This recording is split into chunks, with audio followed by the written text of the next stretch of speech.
네, 전국해법을 모색한다. 오늘은 박찬정 변호사와 함께 하겠습니다.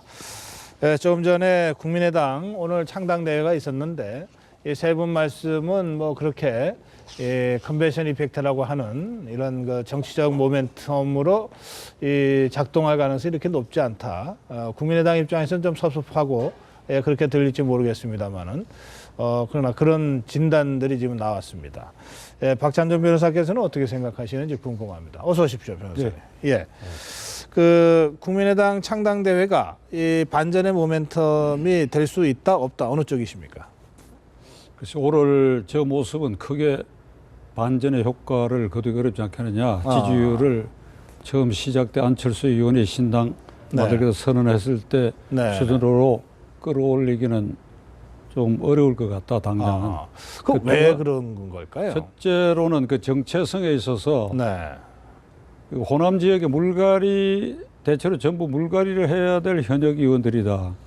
그런데 그 사람들을 소재로 해가지고 이 창당을 했고, 특히 천정배 의원은 이 광주에서 제2의 젊은 김대중을 키우겠다. 뉴 DJ 키즈. 뉴 DJ 플랜. 이랬단 말이죠. 그럼 그 기준에 따르면 광주 출신 국회의원 전부 현역은 다 바꿔야 되는데 이게 이제 안철수 의원하고 합치면서 이 정체성에 혼란이 왔는데 이 공천을 어떻게 할 것인지 그 다음에 개혁의 방향이 뭔지 아직도 모호해요. 안철수 의원 경우에. 역시 새 정치인데 그는 아직도 특허권 가진 사람으로 특허권 값은 굉장히 떨어졌지만은 우리 같은 사람은 20년이 지나서 특허권 소멸해 버렸는데 그래서 이제 한 3년 지났으니까 시효는 있지만은 값이 굉장히 떨어졌어. 그 이번에도 무슨 공정 분배, 공정 성장, 분배와 성장의 뭐 선순환 구조. 그 얘기 해봐야 그게 무슨 말인지. 대통령 선거 공약 제대로 다 안 지키고 있는 거 다 쳐나가는 일이고. 개혁 방향은 뭐냐면 저보고 얘기하라 그러면 당장은 국회가 정상적으로 작동하는 20대 국회를 만들겠다. 그걸 위해서 우리가 공천을 어떻게 하며 국회의원 신분을 어떻게 정립하고 이걸 눈에 보이게 국민에 공약을 해야지. 그러니까 안철수 신당이니까. 그 다음에 왜 교섭단체 20명 채우는데 골몰하느냐. 이거는 구태정당들이 하는 짓이다 이거지. 그리고 뭐 20명을 모으면 80억이 나온다고 그러는데 안철수는 부자 아니요, 부자. 뭐 1,000몇백억, 뭐 3,000억도 가졌다고 하는 사람이 이럴 때 자기 돈 써서 그 80몇억 때문에 20명 채우고 할 필요가 없다고. 20명 채워봐야 4월 13일 날로 시효 끝나버리잖아요. 이번 이 2월 임시국회 끝나면 국회 다시 모일 일도 없잖아요. 그왜 20명 그게 뭐 골몰하느냐. 이거 다분히 이 국고 지원금 때문에 그렇다고 이렇게 자꾸 보도가 되는 거예요. 그렇게 분석되죠. 이 안철수 당은 이 감쇄, 감표 요인이 된다 이거죠. 그거 왜 매몰되느냐. 이거. 그렇군요. 돈에. 그러니까 이 새 정치, 깨끗한 정치 이걸 깃발을 내세웠고 그것이 안철수 의원의 강점이라면 그게 브랜드라면 그것을 중심으로 해서 어쨌든 좀 질풍노도처럼 달려가야지. 그 왜 주장은 그렇게 하면서 뒤로는 자꾸 구태한 정치하고 왜 이렇게 하느냐. 이러니까 지지율 안 오르지 않냐 이 말씀이시네. 새로운 거 하나도 보여준 게 없죠. 어려운 말만 하는데 어려운 말을 지금 쓰면 안 돼요. 어려운 말은 이미 박근혜 후보, 문재인 후보가 다 썼잖아요. 이만큼 지난 대선 때 공약들이 다 나와 있는데.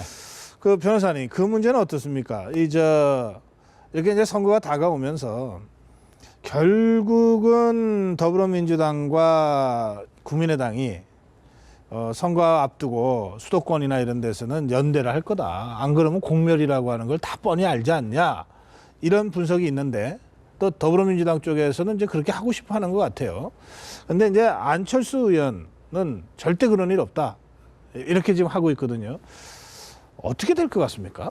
두 정당의 기울기가 팽팽하면 전멸하지요. 전멸한다고 봅니다. 그러니까 두 당의 지지율을 합하면 다시 말하면 반 박근혜 반 새누리당 표의 크기는 수도권에서 훨씬 많아요.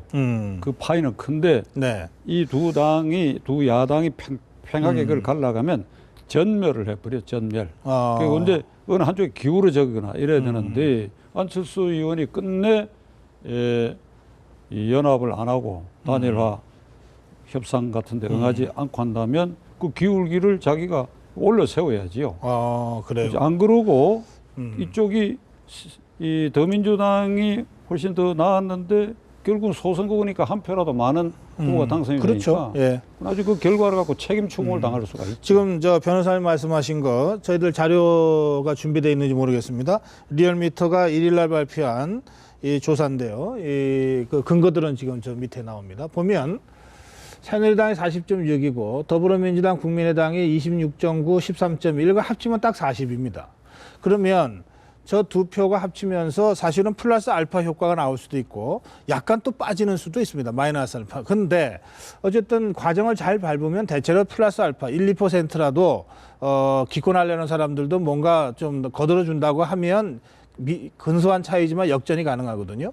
이제 이렇게 되면은 뭐 더불어민주당과 국민의당이 어떤 면에서는 뭐 압승할 수도 있죠. 수도권을 중심으로 해서.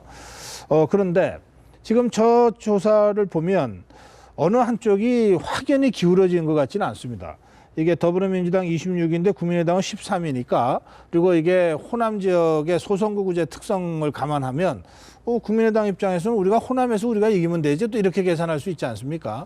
그렇게 되면 이 수치만으로 본다면 막판 연대 가능성은 별로 없을 것 같은데. 야권은 전멸하는 것이고 조 무렵에 지난주에 현재 그 국민의당 현역 의원 몇 사람을 그 새누리당 후보하고 대입에 조사한 게 있는데 예. 근데 이름은 안 밝히겠어요. 왜 근거를 밝혀야 되니까 그거 다 떨어지게 돼 있어요. 아하.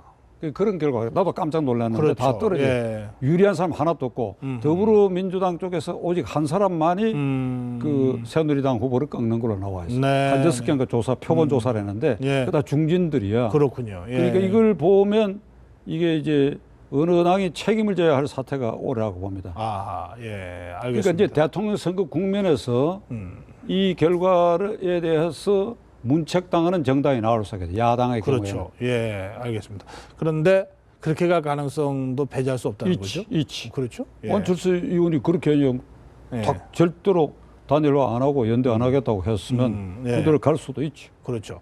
그리고 사실 새누리당한테 어부지리를 주더라도 뭐 국민의당이 더불어민주당만 이기면 그 책임론으로부터는 자유로울 수 있다. 이렇게 국민의당 쪽에서 생각할 수 있고 더불어민주당도 똑같이 그렇게 생각할 수 있지 않습니까? 그렇게 되면 아예 대선으로 가는 과정에서 제일 중요한 경쟁자를 제거하고 갈 수 있다. 뭐 서로가 이런 계산을 하다 보면 한번 끝까지 가보자 이런 얘기가 또 나올 수 있겠어요. 박근혜 대통령과 새누리당은 이번 총선거를 야당 심판 아닙니까? 예. 야당 심판인데 야당끼리 서로 미워가지고 내가 너보다 조금만 나오면 되는 이 경쟁을 하다 보면 공멸하게 되겠죠. 네네. 그러면 이제 한번 망하려고 하면 아주 망해버려야 돼. 그래야 다시 제대로 새 싹이 나오지. 이 상황이요. 옛날에 87년 대통령 선거 때 양김이 분열했던 거, 그다음에 88년 총선 때도 양김이 각각 출마했잖아요. 그 정당을 이끌고. 그래갖고 결국은 1, 2, 3, 4당으로 다 나눠졌지 않습니까? 그때랑 뭐 좀 상당히 다른 것이 다른 점도 있죠. 예. 삼김, 김대중, 김종필, 김영삼 세 사람이 각 지역 기반의 맹주였기 때문에 그렇습니다. 예. 각각 상당한 의석을 확보해서 그게 황금 분할이 됐고 여당인 노태우당이 과반수 확보를 못했죠. 그 여소야대가 됐죠. 예. 그때하고 지금하고를 비교할 수가 없어요. 예. 어느 쪽도 이게 지역 맹주가 있는 상태가 아니니까. 알겠습니다. 예. 자, 이제 여권 상황을 좀 짚어보겠습니다. 친박과 비박이 뭐 서로 뭐 새 과시를 하는 양상입니다. 김무성 대표가 뭐 만찬회동하면서 한 50여 명을 모았어요. 그러니까 또 최경환 의원도 또 뭐 이렇게 만찬도 하고 뭐. 하여튼 지금 이 친박과 비박 이걸 이렇게 표현해야 되는지 모르겠습니다만 이런 그 새 규합을 또는 새 대결 양상 이거 어떻게 보십니까? K1 격투기를 보는 것 같아요.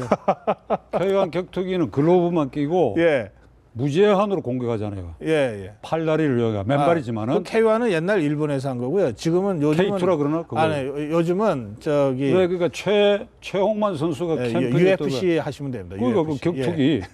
이종 격투기. 이종 격투기. 요즘은 그 링을 이렇게 그 고무줄로 안 하고 그래요. 쇠 철망을 이렇게 해가지고 바깥으로 못 나오도록 만들어 옥타곤이라고 그럽니다. 그러니까 그걸 사람들이 흥미를 느끼거든요. 아주 원초적인 이 폭력 본능이 있으니까. 그렇죠. 근데 지난주에는 그 서청원 최고가 김무성 대표 옆에 바로 이 어깨가 맞닿을 정도로 딱 앉아가 옆에 사람 보고 너도 네가 권력자다.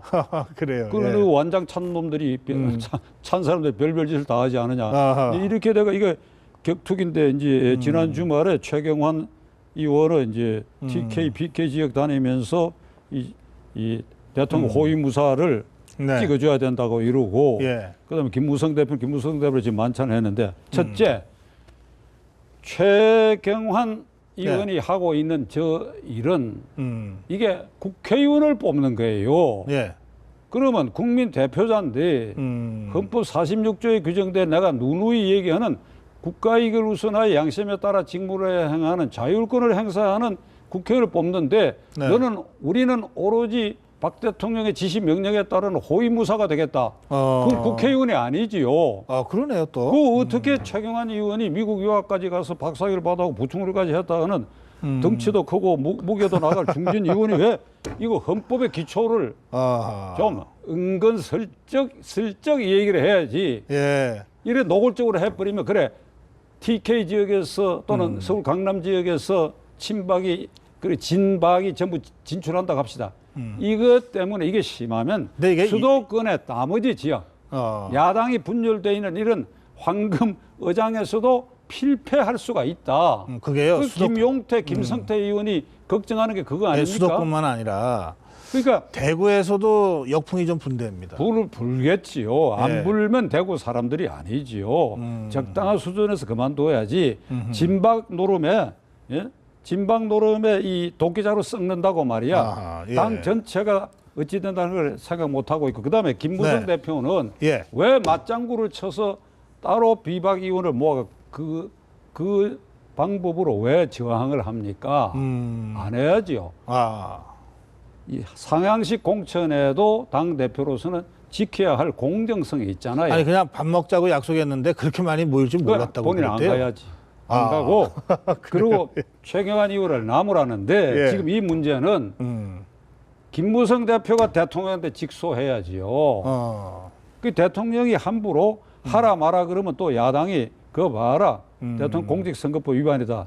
과거에 이 노무현 대통령 걸고 넘어져서 탄핵하듯이 그런 사태가 생길지도 모르니까 그러면 당당하게 1대1로 만나가지고 이 일이 이러니까 제가 못하도록 강력하게 말리겠다고 이래가지고 이게 더 이상 이제 안 번지도록 해야죠. 이게 무슨 꼴입니까? 이게 국민을 못 오가는 행위예요. 그런데 김무성 대표가 뭐 권력자 발언을 여러 번 했습니다. 그러면서 박근혜 대통령을 겨냥했다고 다 해석을 했는데 당연히 그렇지요. 그래서 그럼 김무성 대표가 이 시점에서 이제 박근혜 대통령과 확연하게 다른 길을 가는 차별화를 시작한 거냐?